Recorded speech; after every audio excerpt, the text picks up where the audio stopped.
Hi YouTube. I'm back at you with a kind of a how-to. This is my first time cooking a lamb crown roast.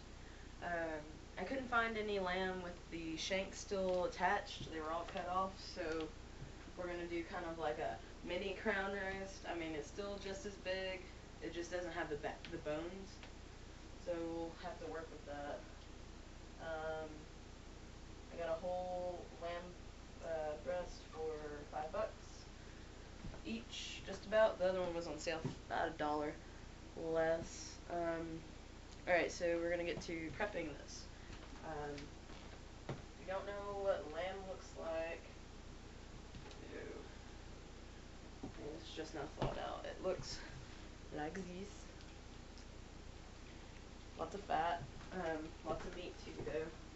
I'm gonna cut it and let you see. Okay, I'm back. I moved the camera over here so you could see better what I'm doing. Get down a little lower. That's good. Alright. Here's the lamb. Or one of them. And it's actually a pretty good deal for $5. I mean, I don't know. Anyway, I'm gonna remove a lot of this fat.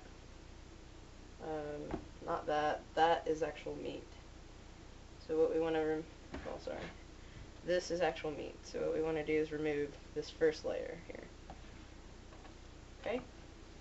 So I like to take the knife away from my body. And I like to cut it. And pull the skin as I cut. That way a lot of it is coming up.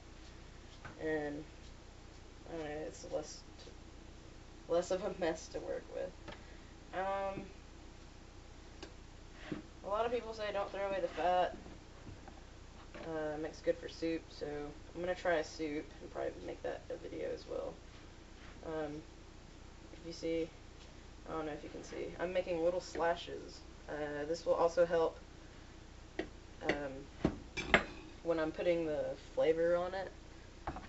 It'll get in those little grooves that I've made from cutting the fat off, and it'll be good.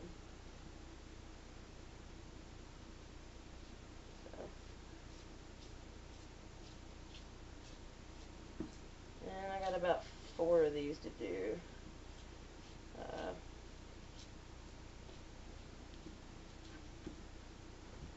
Yeah, I'm totally not throwing that away. Alright. It's a lot of water dripping off because I had to rinse them.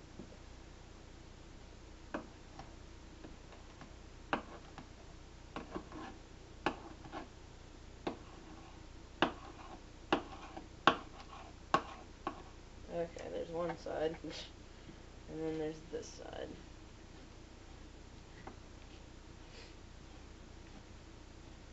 Okay, there's that. Probably not gonna, yeah, I'm gonna cut that off probably, because this is just fat. Nobody wants to eat fat. Excuse the pans, they're kind of old. Pans to the side. Twine. Clean my hands real quick. Make sure the twine's dry because it's hard to work with when it's wet. Some people beg to differ, but I think it's harder to work with. Alright. Drying my hands. Alright. Here we got it.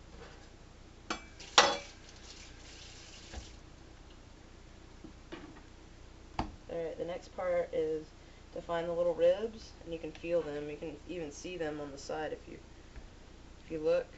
Here's the bones. What we want to do is make little sections all the way through. So little gashes, if you will. And just feel for it and cut.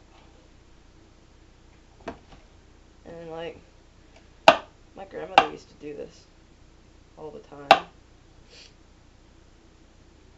But this is my first time doing it by myself. Here's a little bone. These are little ones. Like the vertebrae. Alright. And some sometimes, I don't know, probably helps. This is just going to help it curve.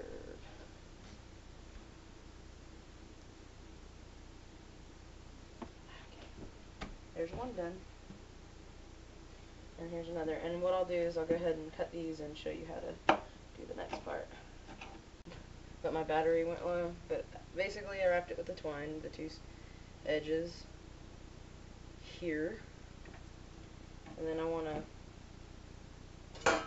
get my pan, stick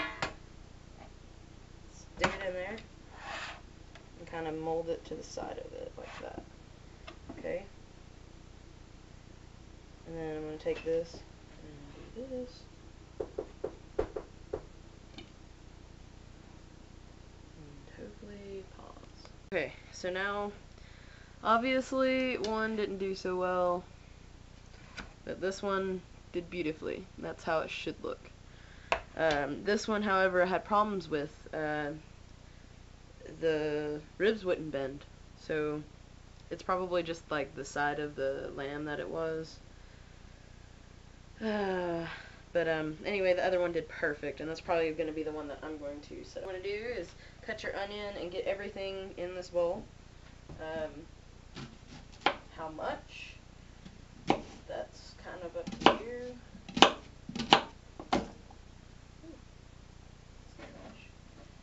Okay. One onion cut up.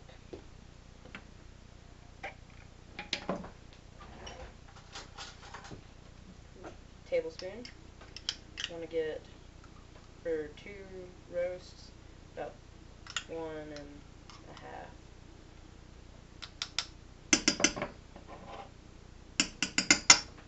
Okay. Cumin, I have about 2 tablespoons left. Or 1 tablespoon. Sorry, 1 tablespoon of cumin. Chili powder, you want to give it a good shake.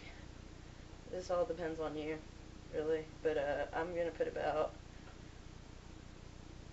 1 teaspoon to 2 teaspoons in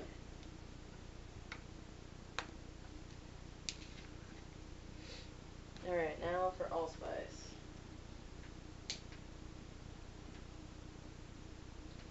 Which smells like clovers. We want to just do a couple dashes of that. Okay? Alright. Pepper.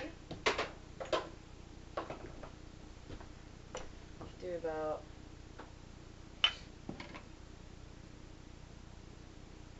tablespoon of that. And salt. It's about half a tablespoon. Oh, can't do it like that. Got rice in that one. And I like to give that a good stir before I start putting my oil in there.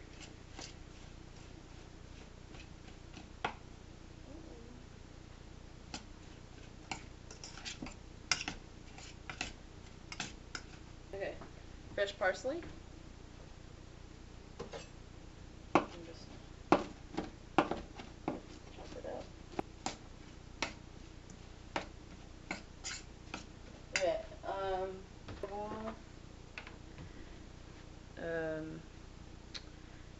trying to think how this is done. What you want to do with the olive oil is kind of basket on.